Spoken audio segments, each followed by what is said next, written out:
Fast food empires don't usually collapse overnight. They crumble from within, destroyed by the very people who were supposed to protect them. Corporate greed, management disasters, and decisions that prioritize profits over customers have turned once beloved chains into cautionary tales. These aren't stories about competition or market forces. These are stories about self-destruction, about brands that had everything and threw it all away through spectacular internal failures. Some made choices so bad they became industry jokes. Others ignored warning signs until it was too late to recover. The most shocking part? Many of these chains are still operating today, limping along on borrowed time and faded reputations. What you're about to discover isn't just a list of struggling restaurants. It's a masterclass in how not to run a business, told through 15 epic failures that destroyed themselves from the inside out. Number 15. Long John Silver's. Once the undisputed king of fast food seafood, the chain collapsed under decades of corner cutting and an outdated business model that never evolved past the 1970s. The decline started in the kitchens, where former employees described fish sitting under heat lamps for hours, fryer oil that wasn't changed often enough, and food safety routines treated as optional. Cost-cutting became corporate policy, leading to cheaper ingredients that customers immediately noticed. What was once crispy, flaky seafood turned into greasy, soggy meals that destroyed trust and drove loyal customers away. While competitors upgraded equipment, recipes, and store designs, Long John Silver's clung to nostalgia, refusing to modernize. Corporate leadership resisted innovation entirely, believing change was an unnecessary expense. The result was a downward spiral. Lower sales triggered more cost-cutting, which further destroyed quality and customer satisfaction. The collapse was worsened by toxic franchise relationships. Corporate demanded high fees but offered little support, leaving owners stuck with aging equipment and impossible margins. Stores became visibly run down, and franchisees, tired of being blamed for systemic failures, had no incentive to maintain standards. The breakdown of this partnership accelerated the brand's downfall nationwide. Number 14. Krispy Kreme. The chain's collapse is a classic example of what happens when corporate ambition completely detaches from reality. Intoxicated by early success, leadership launched an aggressive expansion spree that made no strategic sense, opening stores in oversaturated markets and placing multiple locations within miles of each other. Internal documents later showed executives knew many would fail, but they pushed ahead anyway to satisfy Wall Street's demand for rapid growth. The real damage began when management tried to hide these failures. Krispy Kreme inflated revenues using accounting tricks, engineered fake profits through franchise buybacks, and manipulated earnings to maintain its stock price. This wasn't bad judgment. It was systematic fraud that triggered SEC investigations and shattered investor confidence. When the truth surfaced, the stock collapsed, wiping out billions and exposing how fragile the company's foundation really was. The scandals unraveled the corporate culture. Executives turned on each other, key leaders fled, and institutional knowledge disappeared. In desperation, Krispy Kreme diluted its brand with gas station and grocery store partnerships that stripped away its premium identity. What was once a special experience became an everyday commodity, just another donut competing on price instead of quality. Number 13. Carl's Jr. and Hardee's. The merger of Carl's Jr. and Hardee's should have created a fast food powerhouse, but instead it produced one of the most confused and mismanaged operations in the industry. Corporate executives couldn't decide whether they were running one brand or two, leading to a schizophrenic approach that satisfied nobody. Menus became inconsistent between regions, with Carl's Jr. locations offering different items than Hardee's stores, confusing customers and complicating supply chains. This internal identity crisis created operational nightmares that franchise owners struggled to navigate, while corporate provided conflicting guidance. The real damage came from corporate's decision to constantly tinker with portion sizes and pricing without communicating these changes effectively to customers or franchisees. Signature items that had built customer loyalty suddenly became smaller and more expensive, but the company failed to explain why these changes were necessary or beneficial. Franchise owners found themselves defending corporate decisions they didn't understand to angry customers who felt deceived. This created a trust deficit that infected every level of the organization, from corporate headquarters down to individual restaurant teams. Management's obsession with competing against premium burger chains led them to abandon their core customer base of value-conscious diners. They introduced expensive specialty items that required additional training and equipment while simultaneously cutting costs on basic menu staples. This confused positioning left them too expensive for fast food customers, but not premium enough for burger enthusiasts. Internal surveys showed that both customers and employees were unclear about what the brand actually represented, a fatal flaw that no amount of marketing could overcome. When your own people don't understand your identity, how can you expect customers to embrace it? Number 12, A&W restaurants. A&W restaurants destroyed themselves through a combination of stubborn nostalgia and complete failure to understand changing customer expectations. Corporate leadership became so attached to their root beer heritage and classic American imagery that they refused to acknowledge how dramatically the fast food landscape had evolved around them. While competitors invested in mobile ordering, delivery partnerships, and modernized store designs, A&W executives insisted that their vintage aesthetic and traditional menu would eventually bring customers back. This wasn't strategic positioning, it was corporate delusion that ignored decades of declining sales data. The internal rot went deeper than just resistance to change. A&W's franchise system became a playground for corporate favoritism and inconsistent standards. Some franchise owners received support and flexibility, while others were held to impossible requirements with outdated equipment and restrictive menu mandates. This created a network of locations with wildly different quality levels, destroying any coherent brand experience. Corporate seemed more interested in collecting franchise fees than ensuring operational excellence, leading to a system where the worst-performing locations dragged down the entire brand's reputation.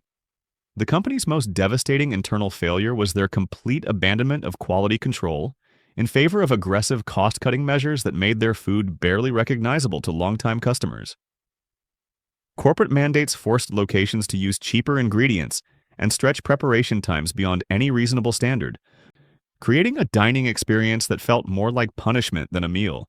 Former managers describe corporate visits where executives would praise locations for hitting profit margins while completely ignoring customer complaints about cold food and dirty facilities. Number 11. Papa John's. Papa John's didn't just face external controversies. They created an internal culture so toxic that it poisoned every aspect of their operations.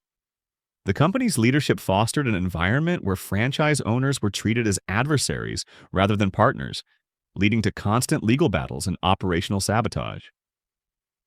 Corporate executives made unilateral decisions about pricing and promotions without consulting the people who actually had to execute these strategies, creating impossible situations for store managers and franchise owners who were blamed when these initiatives failed. The real destruction came from Papa John's complete failure to manage their internal communications and damage control. When controversies erupted, instead of presenting a unified response, different levels of management contradicted each other publicly, creating chaos that confused employees and customers alike. Franchise owners found themselves defending corporate positions they disagreed with while receiving no support from headquarters. This breakdown in trust created a domino effect where good managers left the company, taking their expertise and customer relationships with them.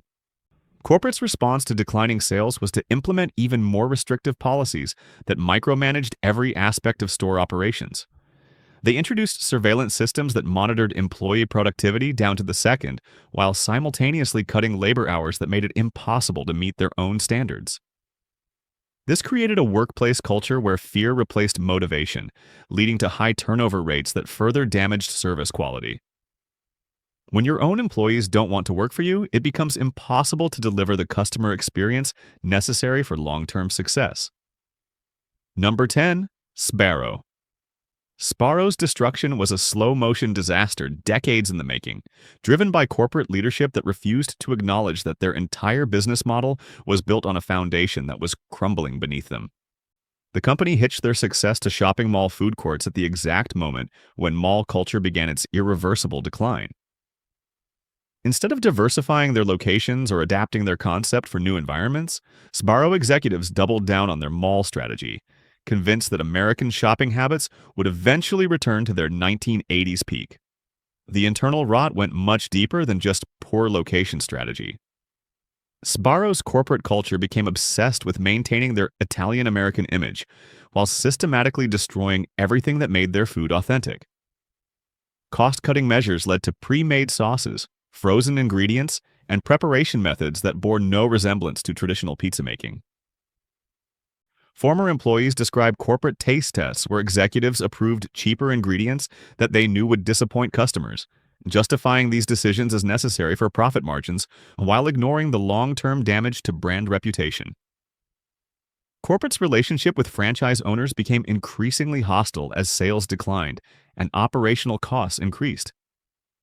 Instead of working together to solve systemic problems, corporate blamed franchisees for poor execution while providing no additional support or flexibility. Many franchise owners found themselves trapped in expensive mall leases with corporate contracts that prevented them from adapting their operations to changing customer needs. This toxic dynamic created a network of resentful business partners who had no incentive to maintain quality standards or invest in improvements. Number 9. Sonic Drive-In. Sonic Drive-In built their reputation on a unique dining experience that combined nostalgic car hop service with fresh, made-to-order food, but corporate decisions systematically destroyed every element that made them special. The company's leadership became obsessed with reducing labor costs and increasing speed of service, leading to policies that eliminated the personal touch that customers expected from the Sonic experience. Car hops were given impossible quotas and reduced tip opportunities while being expected to maintain the friendly, energetic service that defined the brand. The real damage came from Sonic's decision to prioritize drive-through sales over their signature car hop service, fundamentally changing the customer experience without considering the consequences. Corporate installed drive-through lanes at locations that were never designed for them, creating traffic flow problems and reducing the number of car hop stalls available. This decision sent a clear message to customers that Sonic was abandoning their unique positioning in favor of becoming just another fast food chain, destroying the novelty factor that justified their higher prices and longer wait times. Internal cost-cutting measures reached absurd levels that made it impossible for locations to deliver quality food or service. Corporate mandated portion reductions and ingredient substitutions that customers immediately noticed, while simultaneously implementing kitchen procedures that prioritized speed over food quality. Franchise owners described corporate inspections that focused entirely on profit metrics while ignoring customer satisfaction scores or employee morale. This backwards approach created a death spiral where declining food quality led to fewer customers, which led to more cost-cutting, which further damaged the dining experience. Number 8. Arby's. Arby's internal destruction began with a corporate identity crisis that left everyone confused about what the brand was supposed to represent. Management couldn't decide whether they were a value-focused roast beef chain or a premium sandwich destination, leading to menu decisions that satisfied nobody. They introduced expensive artisanal items that required specialized training and equipment while simultaneously cutting costs on their signature roast beef, creating an incoherent brand experience that frustrated both customers and employees.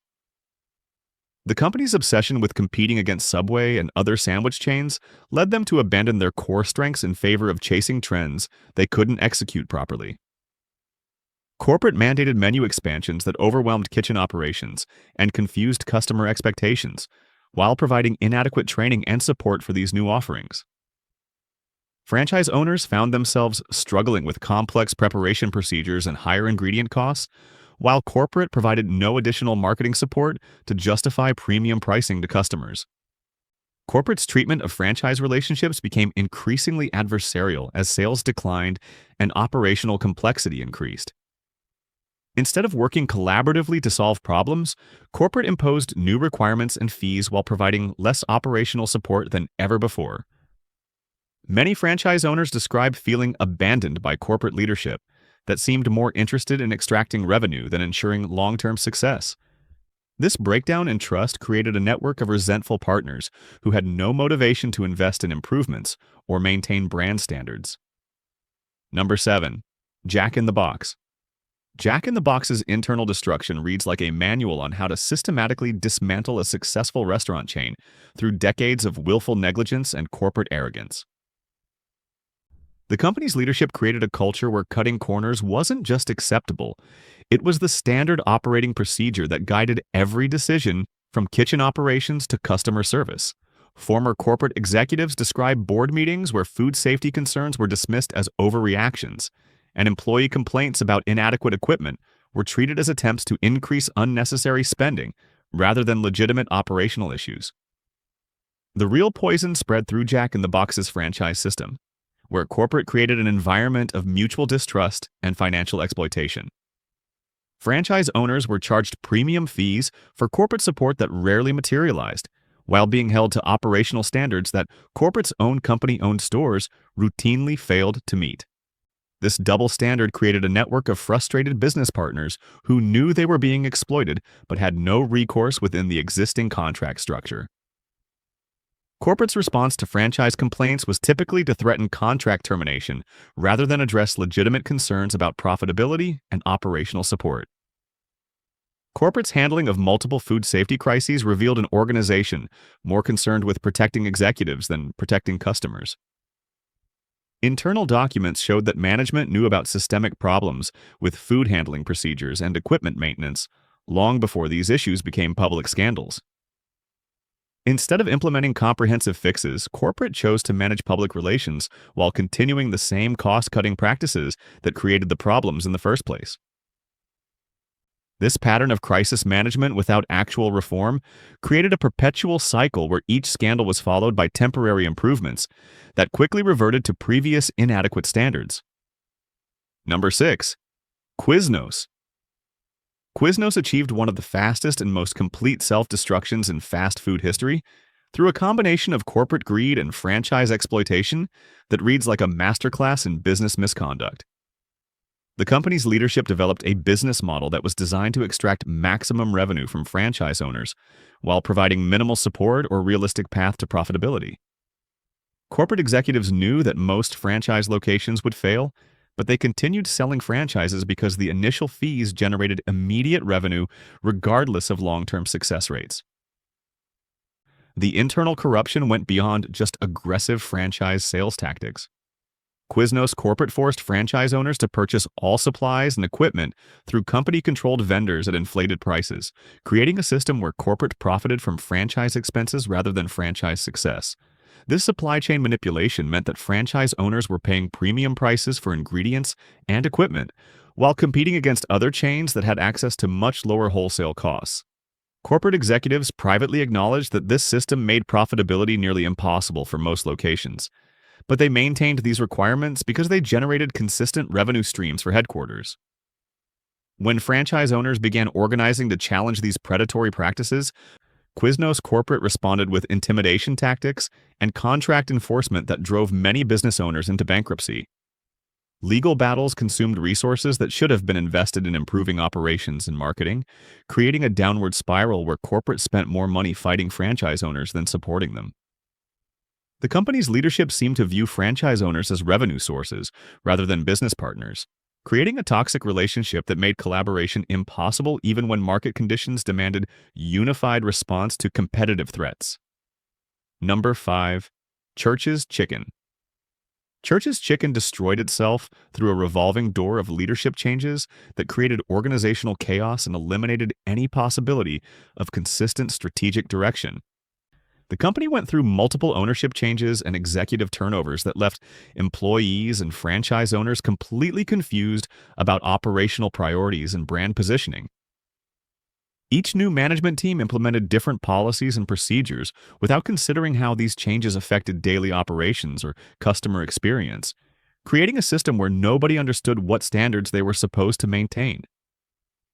The internal dysfunction reached absurd levels when corporate executives began implementing contradictory policies that made it impossible for locations to operate efficiently. Kitchen procedures would be changed without updating training materials. Menu items would be added without ensuring adequate supply chain support. And marketing campaigns would be launched without coordinating with operational capabilities. Franchise owners describe receiving conflicting instructions from different corporate departments on the same day, creating situations where compliance with one policy meant violation of another. Corporate's complete failure to maintain consistent supply chain relationships created operational nightmares that destroyed customer trust and franchise profitability.